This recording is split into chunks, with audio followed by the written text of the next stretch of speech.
Coming up on Mountain News this morning, an operation started 20 years ago is celebrating years of fighting addiction in the Commonwealth.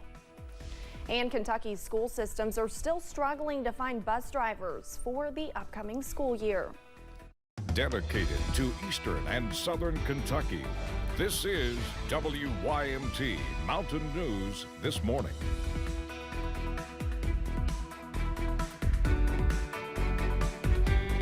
Good morning, I'm Olivia Calfee. We are coming up on 5 a.m. on August 4th. Now let's check in with Chief Forecaster Brandon Robinson for a look at your forecast this morning. Now, Brandon just told me we are in a dense fog advisory. I saw that fog on my way in this morning, so something that we're gonna have to watch out for sure. Exactly. I actually missed it on my way in this morning, at least for the most part. So I guess I got a little bit lucky, but it's out there this morning, especially north of town. Let's take a look and see what's going on visibility this morning. And again, pretty thick out there, getting worse in town now. Zero visibility hazard, Pikeville, Moorhead, Williamsburg getting pretty close, Harlan, Jackson, Prestonsburg too. So just be careful out there this morning. Here is the dense fog advisory. The counties involved, basically all of them, except for Southwest Virginia and East Tennessee. That goes until 9 o'clock this morning. That also goes back into Central Kentucky as well. So it's a lot of fog out there everywhere. There it is, starting to build in out there on the WYMT Studios camera. That Buffalo Mountain camera, I believe, is just all fog. It's on. You just can't see anything yet. Once it gets daylight a little bit more, we'll be able to see that. Moorhead, pretty foggy. Building in at the London Corporate Airport. And other locations there, not looking too bad just yet. Kind of a mild morning out there, 60s and 70s out there to start your day. Similar to yesterday, 64 Clintwood and Wise, 73 in Monticello this morning. A lot of low 70s out there toward Cumberland Valley, back toward I-75 and Lake Cumberland areas as well. Out the door forecast, I do believe we are done with the rain chances for the most part. Of course, the moisture in the air this morning is the fog. I do believe it'll be cloudy, though, to start today. We'll see some slow clearing as we head into the afternoon. Got a lot to talk about when it comes to the weekend. I'll have more on that coming up in just a little bit. Olivia. Thank you, Brandon. Operation Unite held a symposium at the EKU campus in Manchester. It celebrated the 20th anniversary of the organization launched by Congressman Hal Rogers in 2003. The event had panelist exhibits and more for those working in the addiction recovery field. WYMT's Madison Carmouche was there. Congressman Hal Rogers launched Operation Unite 20 years ago with the hope of changing the large drug presence in the Commonwealth. We created this Unite organization. That's been key because in every county there's a separate coalition of Unite, of people locally that's involved in the problem. These addiction recovery professionals say that the first step in helping those who are suffering from substance use disorders is to make their own community feel like a safe space. Stigma has always been a challenge, and that's why many times people in early recovery are reluctant to share the fact that they are in recovery because of that stigma.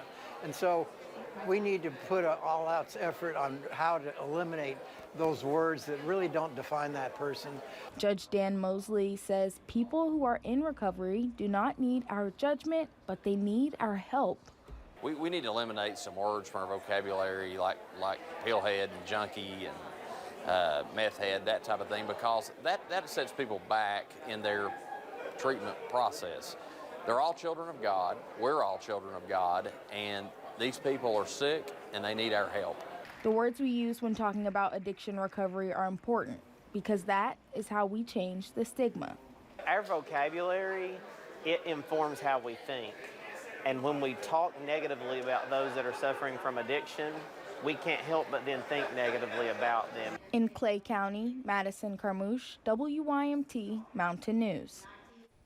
Unite works to create initiatives that help those in recovery find other coping mechanisms and to prevent young people from ever starting drug use through education. Grace Community Kitchen and some of its partners hosted a backpack giveaway yesterday in Pikeville. The event provided backpacks, lunch, haircuts, and school supplies to families in the area. Those involved say it was all about coming together as a community to help families offset the costs that come with back to school. Especially some of the older ones do feel a little more embarrassed about it, but really there shouldn't be anything to be embarrassed about. This is an event for them by the community, and it's so important for community to support community. The event was one of several that have taken place in the county over the last couple of weeks, providing hundreds of backpacks to Pike County.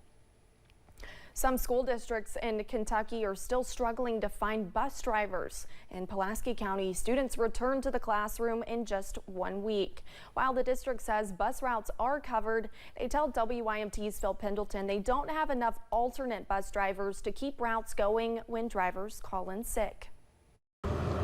It is a challenging situation, and it can be a difficult job.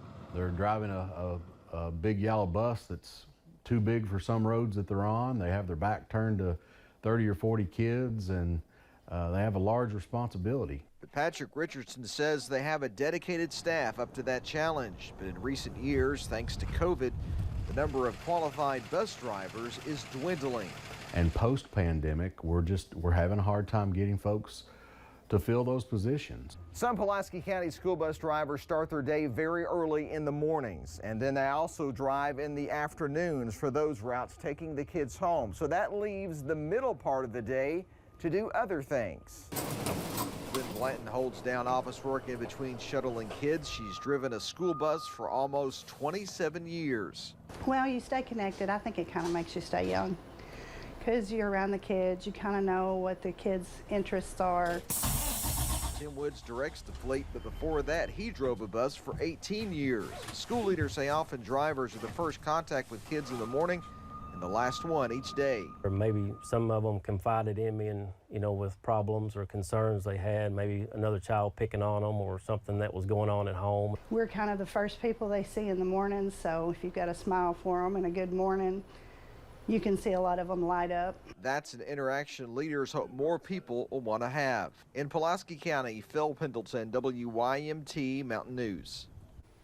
Pulaski County school leaders say drivers can make more than $13 an hour and are eligible for benefits in just working 5 hours a day. A church mission team from South Carolina participated in the Jenkins Independent Back to School Bash in a big way. Organizations lined up with potential resources for kids before classes begin. One of the more eye-popping resources was the 1,000 pair of shoes for students to pick up from. The shoes were gathered by the Screven Baptist Association mission team. Coordinator Susan Harris says they felt the need to return after their first trip to the area. And we brought backpacks to the kids in school filled with things for Christmas. And we just fell in love with the community and the teachers, and we wanted to come back and be a blessing again this summer. The donations were set up through the God's Love from a Diaper Bag organization in Jenkins. Thanks for getting your day started with us here on Mountain News this morning. Louisville has been spending the week fundraising for the officer who was shot in the head earlier this year. A couple of foggy conditions out there this morning, but we're going to see better days or better hours this afternoon. I'll have the latest forecast in about 3 minutes.